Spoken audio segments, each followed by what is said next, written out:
What if I told you your car is basically a biological system, and right now it's running on fluids that are either keeping it alive or slowly killing it from the inside? There are 7 of them, and every single one has a job so specific that when it fails, one part of your car goes down with it. Not eventually. Fast. Most drivers only know about 1 or 2, and that gap in knowledge is exactly what turns a $30 top-off into a $3,000 repair. We're fixing that today. Number 1, engine oil. Picture an engine bearing spinning at 3,000 revolutions per minute with 0 lubrication. Metal on metal, generating enough heat in under 60 seconds to warp components that'll run you $2,000 to replace. Most drivers think oil just keeps the engine happy, and that framing undersells what's actually at stake. Oil runs 3 jobs at once. It reduces friction between metal parts that are literally touching at high speed, pulls heat away from areas coolant can't reach, and suspends tiny metal particles so they don't grind back through the engine. When oil breaks down or runs low, all 3 of those jobs stop at the same time. To check it right, wait about 10 minutes after you shut the engine off, because the oil is still circulating right after you park and you'll get a false low reading. Pull the dipstick, wipe it clean, reinsert it fully, then pull it again. You're looking at 2 things: the level, which should sit between the 2 marks, and the color.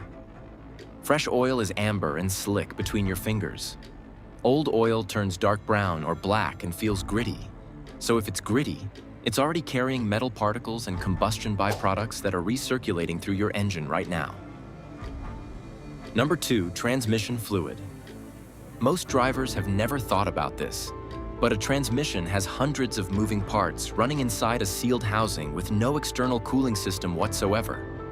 The only thing keeping those gears, clutch packs, and valve bodies from grinding each other apart is the fluid inside that housing. Transmission fluid lubricates every gear mesh and bearing, and it also acts as the hydraulic medium that actually executes gear changes in an automatic. Fluid pressure moves the clutch packs into engagement, so when the fluid degrades, you lose both functions simultaneously. Shifts go sluggish or harsh, the transmission runs hotter, and the degraded fluid starts carrying fine metal particles through every surface it touches. If your vehicle has a dipstick, check it with the engine warm and running in park. The fluid should be pink or red and smell slightly sweet. Dark brown or burnt-smelling fluid means it's overdue. And most vehicles made after 2010 don't even have a dipstick, so you need a shop to drop the pan.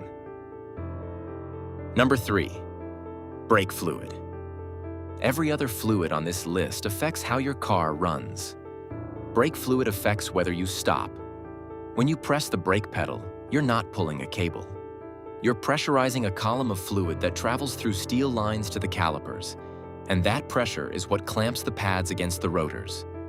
Brake fluid is hygroscopic, so it absorbs moisture from the air through the rubber brake lines and reservoir cap over time. Normal brake fluid boils at 400 to 500 degrees Fahrenheit, but fluid carrying 3% water content, which is reachable in 2 to 3 years of normal driving, can boil at under 300 degrees. When it boils, it vaporizes, and vapor compresses in a way liquid doesn't. That's called vapor lock, and the pedal drops to the floor with no warning beforehand. Check the reservoir near the firewall. Pale yellow or clear fluid is fine. Dark brown means it's saturated with moisture and needs replacing now. Number 4, coolant, antifreeze. Combustion inside a gasoline engine hits around 4,500 degrees Fahrenheit, and the only reason the metal surrounding that doesn't melt is coolant pulling heat away continuously, circulating through passages in the block and head and dumping it through the radiator. Cut that circulation, and an aluminum cylinder head warps in under 2 minutes. Coolant also prevents freezing and carries corrosion inhibitors that stop rust from building up inside the cooling passages. Those inhibitors deplete over 2 to 3 years regardless of mileage, and the coolant turns slightly acidic, so it starts attacking the aluminum and iron it's supposed to protect. You won't see it happening. The temperature gauge reads normal right up until a corroded water pump seal fails or a hose bursts. Check the overflow reservoir, never the radiator cap on a hot engine, because that system runs pressurized. Brown coolant means rust contamination. An oily sheen points to a head gasket leak. Number 5. Power steering fluid. Power steering fluid is easy to overlook because the system never asks for your attention when it's working. You turn the wheel, the car turns, no drama. But the hydraulic pump running that system can start cavitating when fluid drops too low, meaning it pulls air instead of fluid and grinds itself apart from the inside. Most drivers don't notice a problem until they're in a parking lot turning hard and the wheel suddenly needs real muscle. At highway speed, the assist feels normal, so pressure loss can go weeks without anyone catching it, and by the time the steering gets heavy, the pump is usually already damaged. The reservoir is a small capped container near the engine. Check it with the engine off, fluid at operating temperature. Clear to slightly amber means it's fine. Dark fluid or a whining noise when you turn means it needs attention. Number 6. Windshield washer fluid. Washer fluid is the least mechanically serious fluid on this list, and that's worth saying straight out. It won't seize your engine or drop your brake pressure.